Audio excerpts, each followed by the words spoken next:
How did you feel when you first took the Shahada? How did you hear about Islam for the first time?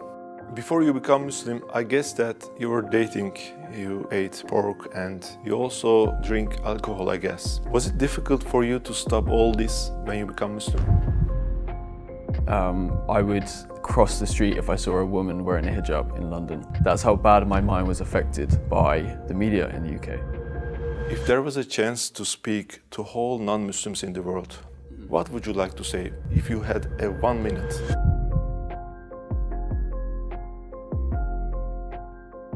Who is Jay? Sure. I'm Jay, I'm from the UK. I'm 25 from a tiny town in the southwest of England. I'm a travel blogger and I share my journey of traveling all over the world on my YouTube channel.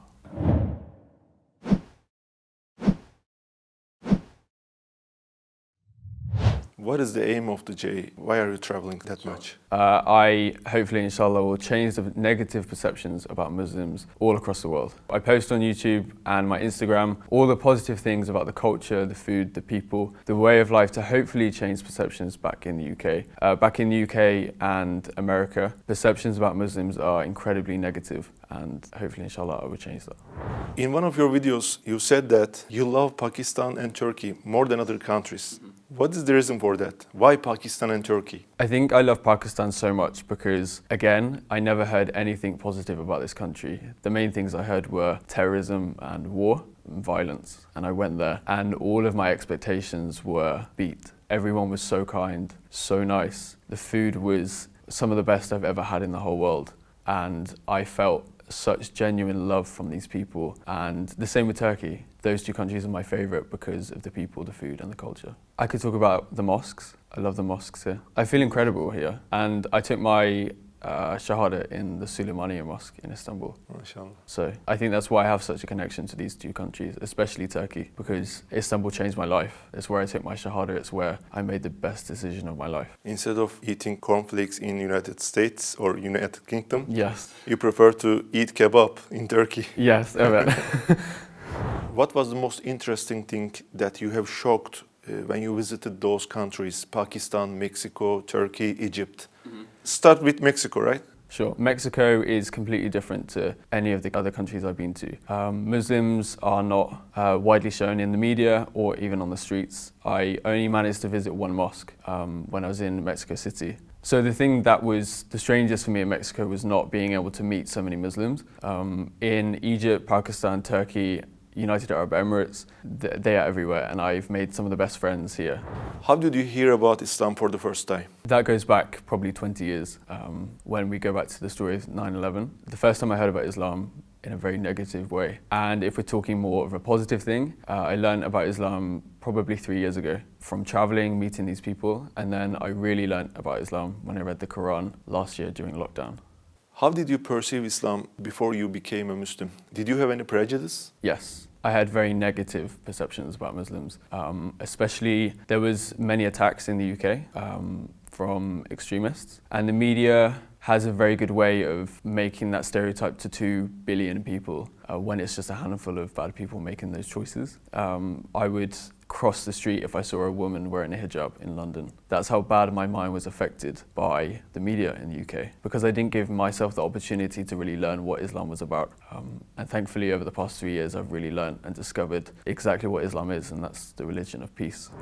What was the thing that made you interested in Islam? Originally, it was meeting the people when I travelled. I rarely travelled to Muslim majority countries, and I went to Istanbul, thankfully 4 years ago. And then I decided to actually go to Iraq in September 2019, and that completely changed my perceptions and made me want to research more about the positivity of Islam. I went to Iraq for the first time when I was 23. So you met some good people who were Muslims? Yes. So you were interested in Islam? So I was interested, and then I gave myself the time to really research and discover the true Islam away from the media in the UK. How did you feel when you first took the Shahada? The most immense sense of happiness and peace. And I don't think I've come to a point where I've been so happy and so alive. It was the best feeling in the world. So before I entered the mosque, I was an atheist. My life didn't have much meaning. I didn't believe there was a creator. I thought after death, that was it. And once I entered the mosque and I took the Shahada and I took those words and I said those words, I was so happy and I felt like my life went from black and white to colour. It was the best feeling in the world. What was the reaction of the people around you? So happy. They were clapping, they were smiling. People inside the mosque were watching and they heard and they were clapping and were so happy for me. What was the reaction, especially your family, your mom, your dad, your sister, your brother? Thankfully, I have the most supportive family and supportive friends in the world. So I told my sister first, originally. So I actually opened Snapchat. I was currently in Istanbul and I just directly messaged my sister first. I said I became Muslim and her reaction was so good. She then FaceTimed me and showed her elated happiness for me. I just can't understand why she's doing this. It's not a good, positive thing for them because the image of Islam is not good for them, I think. It's not good. So what's the reason that she becomes happy? Because she's seen my work, she's seen who I've met and she's heard my stories. And now I've taught them not to realise that the media is wrong. Like, the media is so wrong. They've now learnt to take my videos, my stories and my ideas as the truth rather than the media. What about your mother, your dad? Yeah, so my dad actually left when I was 1. He moved to Australia, so I haven't actually had contact with him. He doesn't know to this day. But my mum, I called her and I told her over the phone. I actually made a video about that and her reaction. It took me 3 times to actually call her and for her to pick up, and my nerves were... You couldn't say. I was struggling so hard, but I told her, and her exact words were something along the lines of, I'm smiling like a Cheshire cat, and Cheshire cats are very much known to be always happy, always chirpy, always funny, and that was her exact words actually, I'm smiling like a Cheshire cat. And from that day onwards, I have never had a bad word said. I've never had a bad idea said about Islam to me, and I'm very grateful that my friends and family were so happy and are still with me to this day, because it would have made my journey a lot harder if I didn't have them by my side with me. In Islam, we have to pray, we have to fast during Ramadan, and we have some other things. Did any of them seem difficult to you before you become Muslim? Yes, they all seemed incredibly overwhelming. Especially as in the UK before I became a Muslim, I was on this journey alone. During lockdown, I couldn't see anyone, I couldn't practice with anyone. It was very difficult. Still to this day, I still get overwhelmed. But now, thankfully, after a lot of practice, a lot of work, I've got to the point where I can do anything with ease. How did you make that research from internet? Which videos, which speakers? Many YouTube videos, many stories that I've met from the people on the streets, and actually reading the Quran itself. Can I ask this question? If it's private, just pass it. Your family are atheists, so you're Muslim. What do you feel about them? Are you praying that they become Muslim someday? Are you telling the truths of Islam to them? Of course I am. Every single day I'm talking to my family.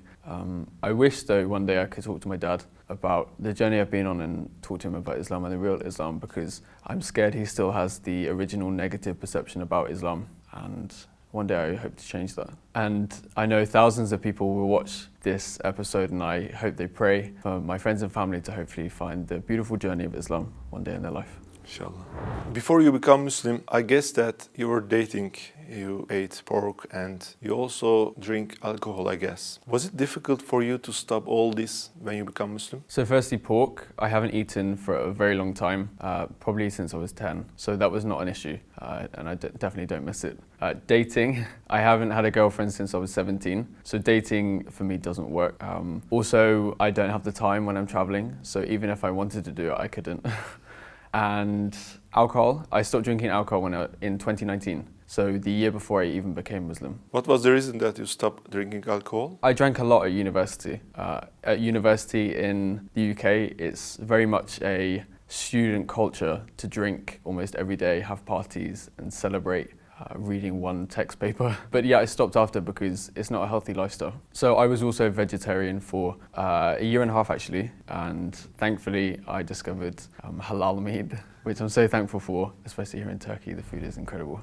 You have a YouTube account and Instagram account, and you're popular. I guess that you have messages who wants to date with you. Am I right? Yes, every single day. What is your reaction to them? I don't reply, or I block. because people shouldn't be asking me that. And I also get messages from women and girls' mums, emails and Instagram messages and comments on YouTube asking me to marry their daughter, and I definitely do not reply to them. And also, I don't plan to get married in the near future, especially in the next 2 or 3 years. There's so much of this beautiful Muslim world that I have to discover and more incredible people I have to meet. So until I'm maybe 29 or 30, I do not plan on getting married.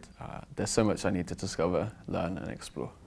Why didn't you stay as an atheist and need to do some research about Islam? Sure. I'm a very inquisitive person. I think that's why I travel and that's why I want to learn. I had time and I studied international journalism for my master's degree, and I learned about the media and how they were completely wrong about Islam, and of course I took my inquisitiveness. So I've always been a very inquisitive person, someone always eager to learn about cultures, people, language all around the world. And during the coronavirus pandemic, I had a lot of time and I decided to put that time to good use and discover what makes the people I meet so kind, so loving and so peaceful. And that all came back to Islam. And that's when I decided to read the Quran, watch YouTube videos, learn more about Prophet Muhammad, peace be upon him, and everyone else. And it's been amazing. Who is Muhammad alayhi salatu wasalam for you?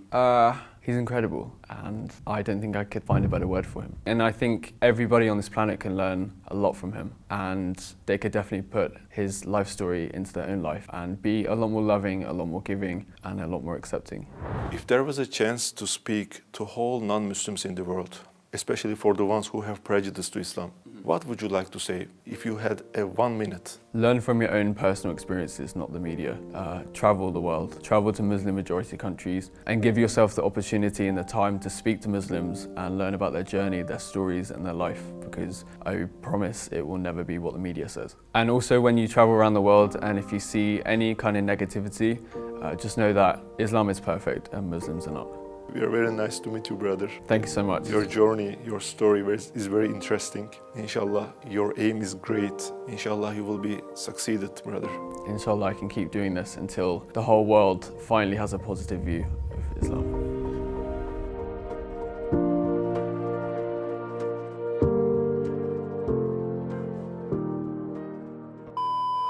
Let's come to the hardest question that will make you sweaty. Coffee or tea? That's the hardest question you could ask me being in Turkey.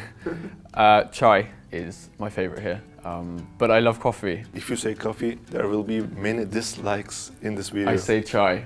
I say chai. That's okay. How did you find Sözler Köşkü? You've seen our studio, our medrese. How did you find? Incredible. Everyone working here is so kind and the studio is phenomenal. Except that it's very hot. It's very, very hot. Too hot. Teşekkürler.